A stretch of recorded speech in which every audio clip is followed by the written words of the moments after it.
Hello বন্ধুরা, আশা করি সবাই সুস্থ আছেন, ভালো আছেন। আমার চ্যানেলে নতুন আরেকটি ব্লগে আপনাদের স্বাগত জানাই। বন্ধুরা, অঘ্রাণ মাস শেষ হয়ে প্রায় পৌষ মাস পড়ে গেছে, আর ধান ওঠাও একদম শেষ পর্যায়ে। আমাদের আজকে লাস্ট ধান উঠছে, আর জমিতে ধান ঝাড়া হচ্ছে।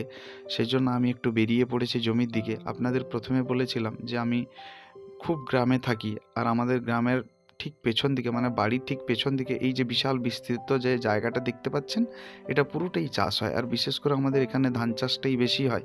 ধান চাষটাই বেশি হয় বলা ভুল হবে, ধান চাষটাই হয়, অন্য কোনো চাষ সেইভাবে হয় না। দেখতেই পাচ্ছেন জমির ওপরে কেমন সবাই সাজিয়ে গুছিয়ে ধান রেখেছে। বিশেষ করে আমাদের এখানে ওই গোবিন্দভোগ আপনারা যেটা বলেন, বা বাদশাভোগ আমরা বলি, ওই ধানের চাষটা বেশি হয়, কারণ আমরা ওই ধানটা চাষ করলে একটু দামটা বেশি পাই। আর এখন তো টেকনোলজি অনেকটা ডেভেলপ করে গেছে। আগে গরুর গাড়িতে করে ধান নিয়ে যেতে হতো, ঘরে ভালো করে ঝাড়াই করতে হতো।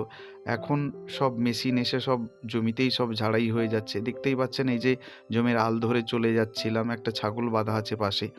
এইটা আমাদের একটা জমির মাঝখানে একটা অনেক প্রত্যন্ত পুকুর আছে, অনেক দিনের পুরনো পুকুর। এই যে আপনাদের একটা জিনিস দেখাই, দেখুন আমি একটা লাঠি নিয়ে যাচ্ছিলাম জমির দিকে। এর কারণ হচ্ছে বন্ধুরা, আমাদের এই জমির দিকে প্রচুর শেয়ালের উৎপাত।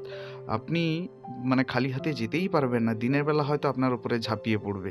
যাই হোক, দূরে কতগুলো মানুষ বসে আছে, আর ওটা দেখে একটু ভরসা হলো। এই যে আমি আমাদের জমির কাছাকাছি প্রায় পৌঁছে গেছি। এখানে এই যে দেখতে পাচ্ছেন তো, ধান ঝাড়া মেশিনে ধান ঝাড়া চলছে। আর কাছে একদমই যাওয়া যাচ্ছে না বন্ধুরা। প্রচণ্ড গোঁড়া উড়ছে এখানে। একদম যাওয়া যাবে না। মানে শ্বাসকষ্ট শুরু হয়ে যায়। ওখানে যারা কাজ করছেন, মুখে কাপড় বা গামছা বেঁধে কাজ করছেন। যাই হোক, দেখতেই পাচ্ছেন অনেক দূর থেকেই আমি ভিডিওটা করেছি। কাছে একদমই যেতে পারলাম না, চেষ্টা করেছিলাম। যাই হোক, এই যে দেখতে পাচ্ছেন, এটা আমাদের গ্রামের রাস্তা। একদম মাটির রাস্তা, কাঁচা রাস্তা। ট্রাক্টর এসে ধানের বস্তাগুলো বাড়ির সামনে ঢেলে দিয়ে গেল। এই যে ধানের বস্তাগুলো। যাই হোক, ভিডিওটা বন্ধুরা ছোট ভিডিও, কেমন লাগলো জানাবেন।